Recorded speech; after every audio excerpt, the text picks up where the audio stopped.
Welcome once again to another edition of Good Books Radio. I'm your host this week, Dr. John Cook, and with me today is Dr. Douglas Fields, who is a senior investigator at the National Institutes of Health in Bethesda, Maryland. He became head of Neurocytology and Physiology Unit, NICHD, in 1994, and chief of Nervous System Development and Plasticity Section, NICHD, in 2001. He is editor-in-chief of Neuron Glia Biology and a member of the editorial board of several other journals in the field of neuroscience. He lives in Silver Spring, Maryland. And the book we're going to be talking about with Dr. Fields today is Why We Snap, Understanding the Rage Circuit in the Brain. Dr. Fields, welcome to the program. Thanks, John. This is really interesting, and it's got a lot of good science in it, and also helps rid us of some old notions about the old reptilian brain and 3 layers of brain and how much more complex the brain is than that. And I want to talk about that, but I want to start where you started, which was because I just went to Spain this past summer, and they warned us about the pickpockets. And you had a little pickpocket incident of your own, didn't you, with your daughter in Barcelona? I did. I was on my way to give a talk at a neuroscience meeting, and very unusual, but my daughter was joining me, 17 years old. And we had a little bit of time before my lecture, so we thought we'd go see the Gaudi Cathedral. We're coming up out of the metro, and suddenly I felt this something at the zippered pocket at my knee. I had cargo pants. I slapped it like a mosquito. I perceived my wallet was gone, and in that fraction of a second, I reached back and grabbed the robber and threw him to the ground, engaged in this physical battle with the robber to get my wallet back, and at that point, it bubbled up to my cortex, my conscious mind, what the heck are you doing? You know, here I am fighting with a guy, with a criminal, and if I'd ever thought about it, I never would have done it. But I didn't think. And then I realized that we have this threat detection mechanism that something in our environment can engage us to respond aggressively, violently, without any conscious thought. Obviously, conscious thought's too slow. Mm-hmm. So that fascinated me because I wanted to understand, how that works. And obviously, if there are things that can make you do that in your environment, I'd like to know how that works. So that was the inspiration for that book. Mm-hmm. Interesting. You mentioned early on that rage explodes without warning, and you mentioned conscious thought is too slow, which is an interesting point to make because this rage mechanism can be productive sometimes, and we'll get to that, of course. But what? Well, I'm sorry. Go ahead. Why we snap it was fascinated me, but at the same moment, in that instant, how we snap fascinated me. Mm-hmm. How did my brain take in all the situation? I didn't even see this robber.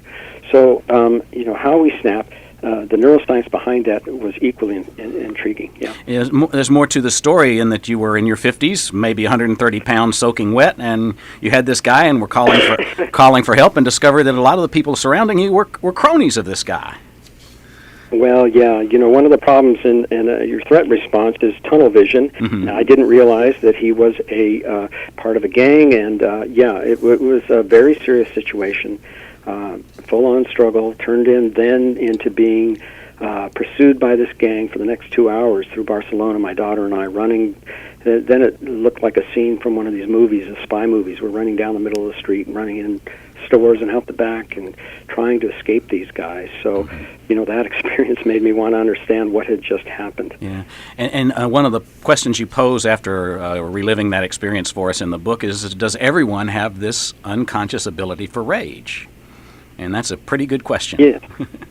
Well, we do. When you think about it, we have a number of behaviors that are innate as human beings, but we have violence, the capability for sudden aggression and violence, hardwired into the brain, because we need it. We need to be able to respond aggressively if we're attacked by an animal or someone else, to protect our young. Our species eat animals, so we have hardwired capability to kill and for violence. So that's in the brain. The question, but it's not in cortex. It's in a part of the brain that controls other impulses like sexual behavior and whatnot. The question is, what trips this circuit? What causes us to evoke this behavior? Yeah, and I want to look at those triggers along with the evolutionary trend that you talk about. But I was interested in some of these early cases of rage, this furious, uncontrollable anger that's almost inexplicable, like this guy who went into a post office and when he saw somebody cut in line just started stabbing him brutally. Right, and that's what's always so bewildering. We read about these things in the paper, and somebody just flips out and has no history of violence. So this happened at my local post office. 67-year-old Ray Young was the man's name. No history of violence. He perceived somebody cutting in line, a long line to get up to the counter. In fact, the postal employees had been helping that man and asked him to step away, fill out some paperwork, and had motioned him back. But Ray Young didn't see that. He thought this guy had cut in line, becomes enraged, gets into a fight, and pulls out a knife and starts stabbing him. Now, how do you account for that behavior of a normal, nonviolent person, supposedly, suddenly engaging in violence? What tripped that person? Mm-hmm. Why did he do it and not someone else? So, yeah. And there was a case of a grandmother who was angry about her granddaughter being, I guess, sired by a man not married to her daughter, and just threw the child over a bridge. Well, John, I could have ended up chasing headlines forever in writing this book. There's so many examples of this. Mm-hmm. And what we have to do is try to understand why, what circuit in the brain got tripped to cause this person to respond that way. Yeah. In the case of Ray Young, it was a violation of society's rule. That's the O trigger. And so in each of these examples that I have in the beginning of the book, I explain how why this caused rage and anger in the person, inappropriately. But at least to bring some insight. I was being a little elitist and thinking, well, that could never happen to me. I don't have rage like that. And then you mentioned road rage, and I said, oh, yeah, okay. I do get mad on the road. It turns out that there are 9 circuits of rage, defensive rage, and driving hits all of them. And that's a big point, is that we're suddenly overcome with anger on the road, really consumed by anger, and suddenly, these two drivers will become in a pursuit, intent on getting into a physical battle. What's that all about? It makes no sense. And road rage is an example of these triggers getting tripped mm-hmm. by situations in the modern world that didn't exist when our brain evolved. We have the same brain we had 100,000 years ago when we lived in the open plains of Africa. But the brain now is encountering an environment that's totally alien, an environment that it was never designed to interact with. And driving a car is a good example. Mm-hmm. That leads to misfires.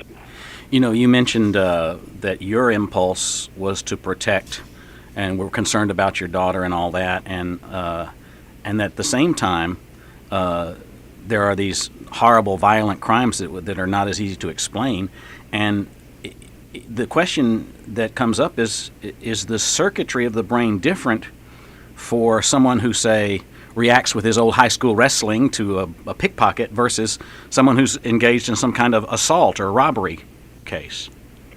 Well, what we have to realize is what a demanding task this is. We have a huge part of the human brain devoted to threat detection, constantly surveying our environment, internal environments for threats. That's a really complicated situation because a threat depends on a lot of variables. And so, things like chronic stress will affect this trigger, and different people will respond in different situations to the same threat, and different people will be predisposed to respond to different kinds of triggers to a different extent than other people, due to genetics, due to environment, their experience in life, but also due to situational factors going on at the time, including internal factors and, of course, things like alcohol and drugs, but also chronic stress. But the amazing thing is that all of these factors are being analyzed and crunched instantaneously and constantly in the unconscious brain, a way your rational, conscious mind could never do, mm-hmm. and then reacting. And most of the time, it works. It's just amazing that we have this capability, and that it is life-saving and works amazingly well most of the time, and only occasionally will misfire. And different people are predisposed, because of this is a circuit in the brain, to responding differently to the same situation. So there's these many forms of rage, and they can be aggression or dominance or something predatory or even something disciplinary, but they all seem to link to the hypothalamus. Is that right?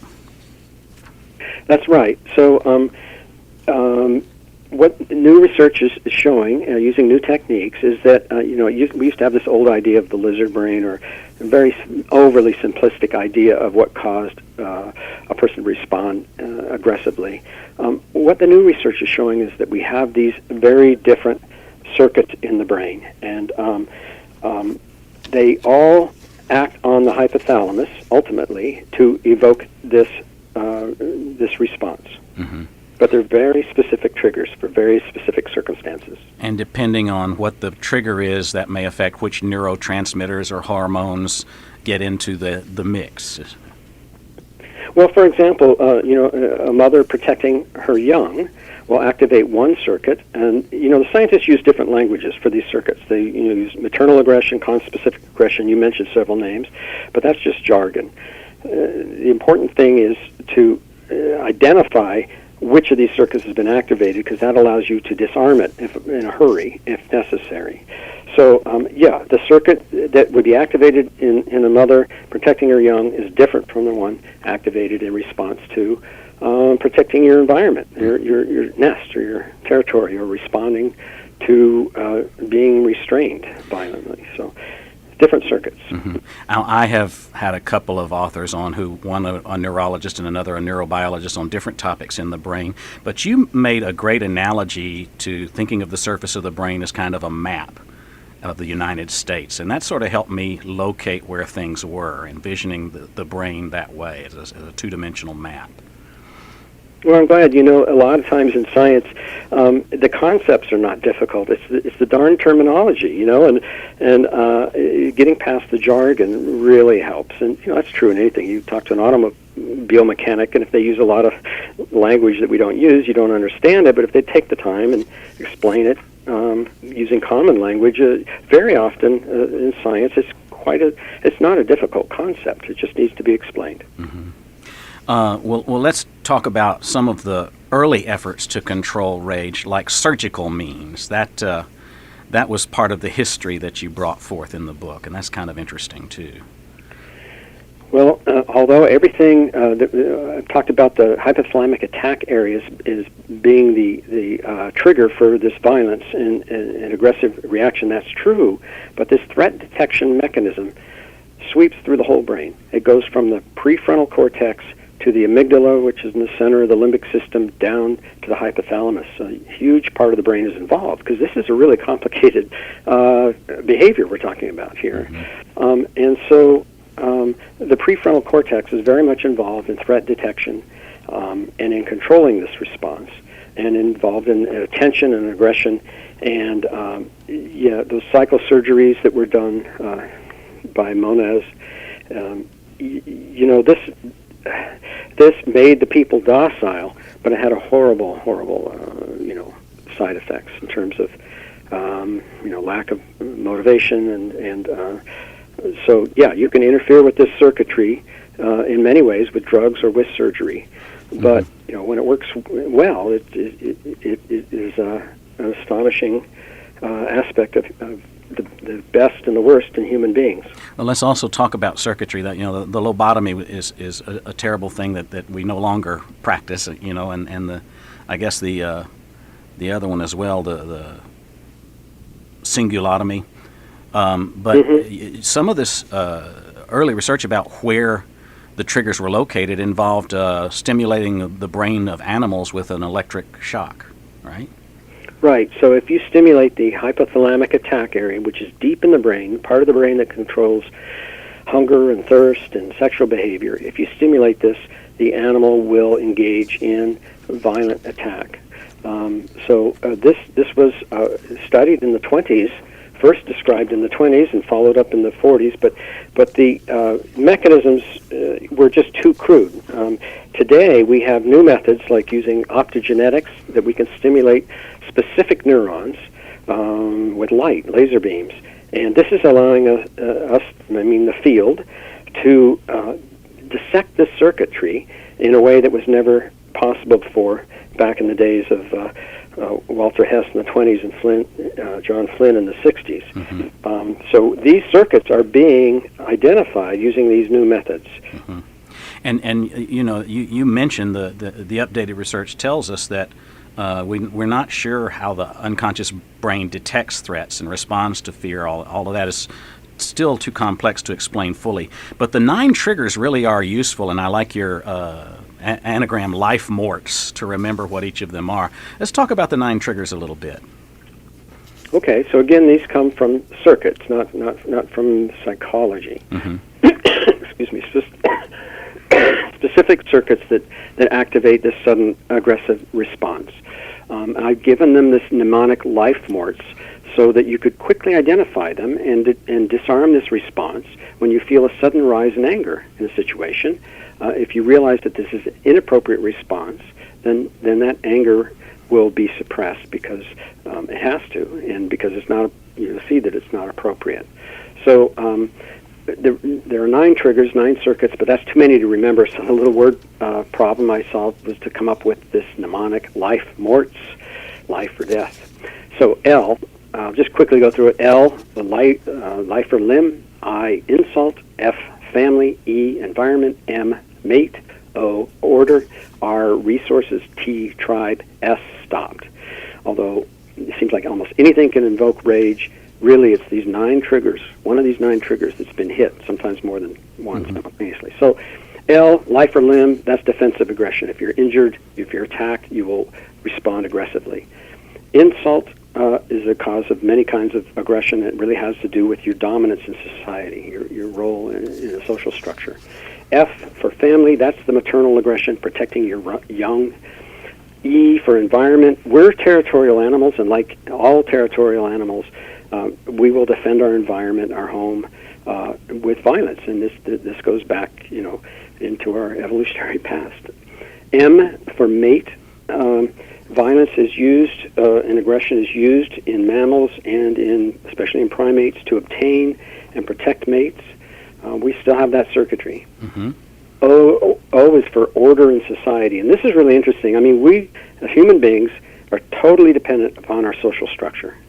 And the way that social animals maintain an order in their society is through violence, and that's the way we do so today. We use the legal system to mete out that violence, but it's still violence. You'll take away the person's liberty, put them in jail, take away their money, their licenses to drive a car, whatever. It's all forms of violence, and this all stems from this circuitry in a human being in which we will suddenly become angry because somebody violates a rule, somebody cuts in line. That's really remarkable because that's actually the key to our society, to having this social structure, that we would get enraged and actually be willing to fight somebody, in a primitive way, who violates our rules of society, orders of society. R is resources. If your pet's food is threatened by another animal, he'll snap and protect his resources, and so will we if we're robbed. Mm-hmm. T for tribe. Human beings coalesce into tribes, and early in our existence, the encounter with a strange tribe, stranger, was really a dangerous, threatening situation. So the brain has circuitry within a fraction of a second. Meeting somebody categorizes that person into us versus them. Mm-hmm. They're in our tribe or they're not in our tribe.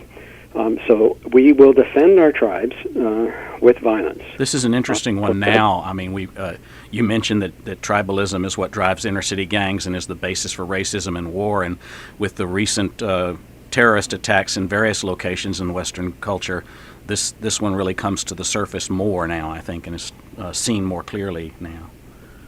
That's what it's all about. Mm-hmm. It's about the tribe, but let me say, it's not only the cause of war and the cause of this tribal strife. This same circuitry in the brain is the answer to the problem. because the way we perceive a person as being in our tribe or not in our tribe is very fluid. I mean, the Japanese during World War II were our enemies. 10 years later, they were our allies, and the Russians were our enemies, where they were our allies. So what happens in the brain is that this ability to separate someone into us versus them also allows us to form these groups that can cooperate and coalesce and work together. And we can achieve things as a species that are just beyond any other animal. We can go walk on the moon because our tribe decides we're going to do that. But as soon as you perceive somebody else as being a part of your tribe, maybe they're not your religion, but they're still part of our tribe in a larger sense, then the same circuitry unites us. And that's what I'd like to get across in the book. Yeah, and the last one is... Yeah. Go ahead. Okay. The last one is stopped. Restraint. Any animal will, if he's restrained, an animal will chew his paw off if he's in a trap to get out of restraint. So will a person, as that backpacker did when he fell and trapped his arm. But this also leads to anger and violence in inappropriate situations, like you're held up in traffic and you feel like you're restrained, and you become angry. The interesting question is why you're angry and not bored or something else, and it's because that situation has tripped this circuit designed for a very different world, very different situation. You're restrained in traffic, you're held up, so you feel like you need to fight. And that's why it's so important to identify these life-mort triggers, because you can see if this is an inappropriate firing. Yeah, and you mentioned that this stuff that we have evolved over time, but these triggers are still there in a society where we have other things that aggravate it, like drugs and alcohol and cars. That guy who stabbed people in the post office didn't have a typical penknife like to cut a thread with. He had a knife that was a rapid open defense knife, right? Right. So, and the other, yes, definitely, technology has amplified the consequences of this kind of thing. Firearms and the internet. The consequence of a rage response are much more dire now. Modern society is also causing us to brush up against these things. The internet, we're no longer isolated from different religions and whatnot. So we provoke these kinds of things. The other example is, drugs, alcohol affect this circuitry. So does chronic stress. And, for somebody to snap, like that person did in the post office, must have been under some chronic stress, I would say. The fact that he was carrying a defensive weapon, and it's also true that he was battling cancer, this kind of gives an indication that that individual was feeling threatened, was feeling under chronic stress, and that lowered the threshold for this inappropriate activation of this violent, aggressive response. I almost interrupted you too soon when you were talking about tribe, because I wanted to get to some of the tribal instincts that show us how to do the right thing, and the example of the United Flight 93 is a great example.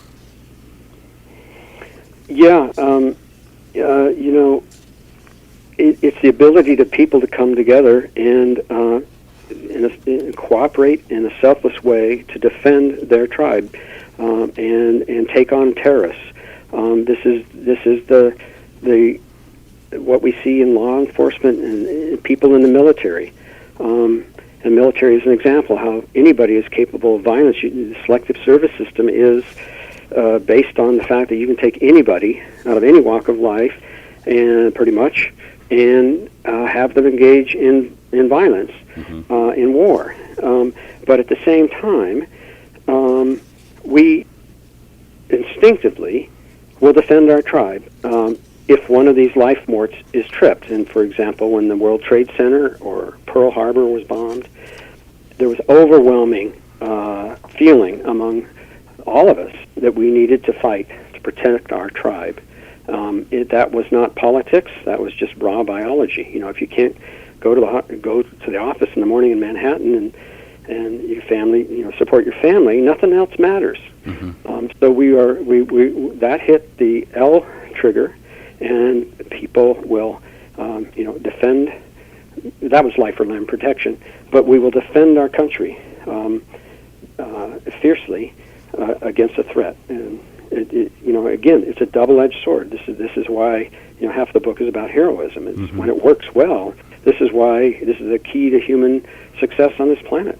Yeah, the united fight back against the terrorists was good, and then you also had an example of Air Florida flight that crashed into an icy water in the Potomac, and people sacrificing, risking their own lives and health to help someone else. It's just so remarkable aspect of human nature. The flight in the crash in Washington D.C. where Harlan Williams keeps getting handed this lifeline to rescue him from the plane has crashed. They're in freezing Potomac waters. You have about 15 minutes in that temperature left to live, and he hands off this life ring repeatedly to other passengers to put himself second. It's just a remarkable human ability, and in that case, they came back and he died. He saved everybody until he died. And Lenny Skolnick was watching this whole thing, and nobody could seem to get out to help these people. And here's just an office worker in Washington D.C. sees these people out there in the middle of the icy Potomac, and he just strips off his clothes and he dives in and he saves. He drags this victim to shore and saves her life. I mean, this is the best in human nature. You don't sit there and rationalize, I'm going to do this, I'm going to do that. It's an instantaneous response to a threatening situation. Yeah, I only have a couple minutes left, but I wanted to mention one more point that's made in the book that I found really interesting. When I was reading the triggers, I thought about insults and order being a male thing, that testosterone drives us to defend our honor and all of that stuff. But then you mentioned Leanne Hester in Iraq, who was awarded the Silver Star for valor. And she was not a man. No, these same triggers exist in men and women. Men and women's brains are different, particularly in the threat detection. Circuitry is different because of different traditional roles of men and women, but all of these same defensive responses exist. It's just that, it doesn't make sense to get into a physical battle with somebody who weighs more than you, so female threat detection is different.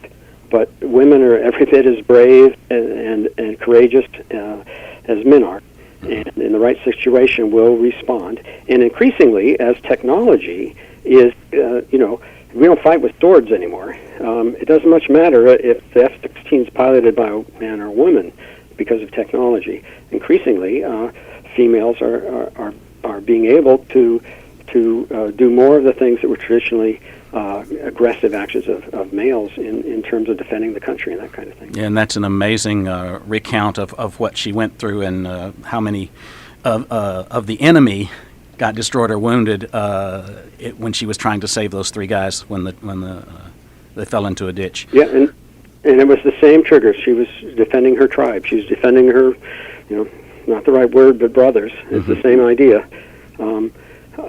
In her mind that provoked her to selfless, violent action for her tribe. Yeah. We've been talking with Dr. Douglas Fields. His book is Why We Snap, which is a great book about understanding the relationship between violence, rage, and even heroism. There's a lot of promising and encouraging information in here, and understanding why we do that, I think, is so important, because there are just moments when it's hard to explain somebody's behavior unless you understand these triggers. I'm your host, Dr. John Cook. I remind you, if you don't catch our broadcast the 4 times a week that Good Books Radio is on, 88 FM, you can also find us on YouTube at Good Books Radio Strong and Cook. Our channel there is a recording of all our books from the last 3 years, and we are celebrating our 10th year of the program, and we're very proud of that. I'm your host, John Cook. Thanks for listening.